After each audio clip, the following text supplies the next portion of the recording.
pag-usapan natin kung paano nga ba magbabago na naman, kung ano naman yung mga mararamdaman natin pagdating ng second trimester.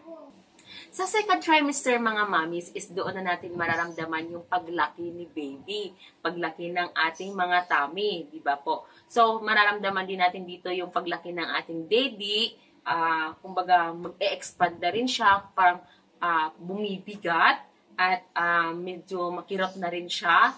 Tapos yung nipple natin parang tumitigas or talagang tumatayo siya. So, kumbaga parang doon na nagsisimula na rin siya na mag-expand. Nararamdaman din tayong pagkahilo dahil sa lower blood pressure na at ating mga mararanasan. So, talagang may time na nahihilo tayo or talagang, let's say, sabihin na natin, hindi mo naman parang bigla mong mararamdaman ang pagkahilo or mabilis na pagkapagod. At kailangan din natin na kumain sa tamang oras at iwasan din natin humiga ng flat. Yung diretso lang na paghiga, iwasan po natin para at least makaiwas din tayo. Halimbawa, naramdaman natin yung medyo nahihilo na tayo, iwasan natin yung humiga ng flat. So, kung kinakailangan humiga tayo ng medyo mataas yung ulo natin, dagdagan natin yung unan, gawin po natin para at least masuportahan lang natin yung pakiramdam na nahihilo tayo para hindi tayo lalong mahihilo. Ito na yung sa akin kasi ito yung mga sinasabi ko sa inyo mga mommies is based talaga to sa aking experience. Talaga namang kung ano po yung sinasabi ko, lahat po yun is nararanasan ko, naramdaman ko talaga. Kasi syempre second trimester din ito sa akin. May mga time na talaga na naninigas or naninigas yung tiyan ko, namamaga yung pakiramdam ko, namamaga yung legs ko, mga kamay ko, parang nagka-cramps talaga siya. Parang doon ko na nararamdaman. Nitong unang buntis ko, pagbubuntis ko, hindi ko siya nararamdaman. Parang wala lang, easy-easy lang sa akin.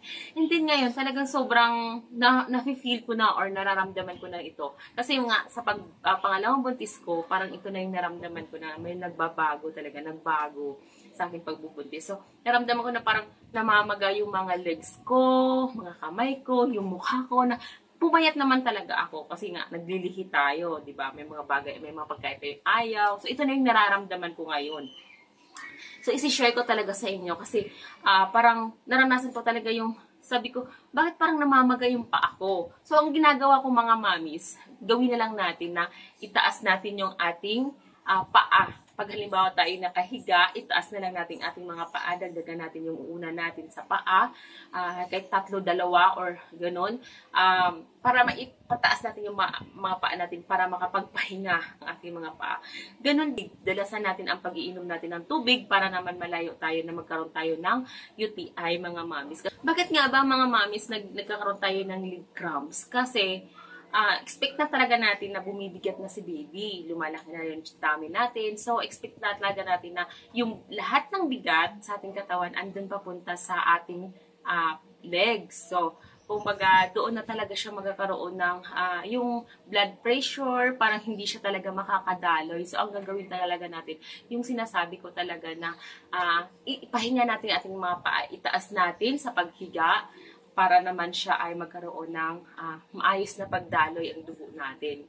Ganun yung ginagawa ko.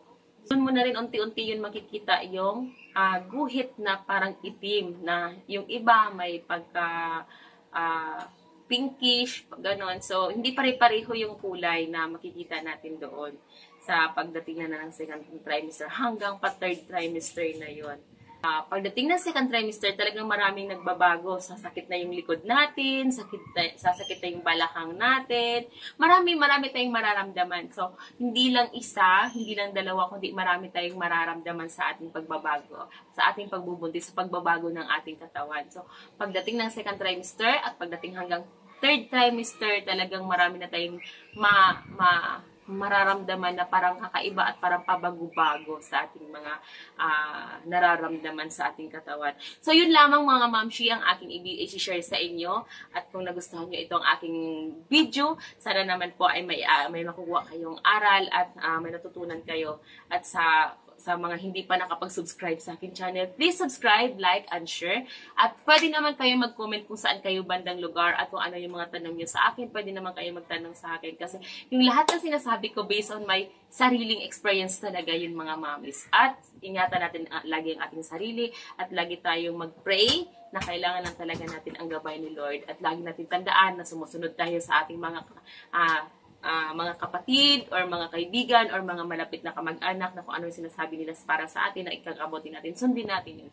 At huwag magproblema, huwag mamroblema. Iwasan nating ma-stress, iwasan nating magpagkapagod, tandaan natin na kailangan nating ingatan ang ating sarili at ganun din ang ating baby. Maraming salamat! Bye-bye!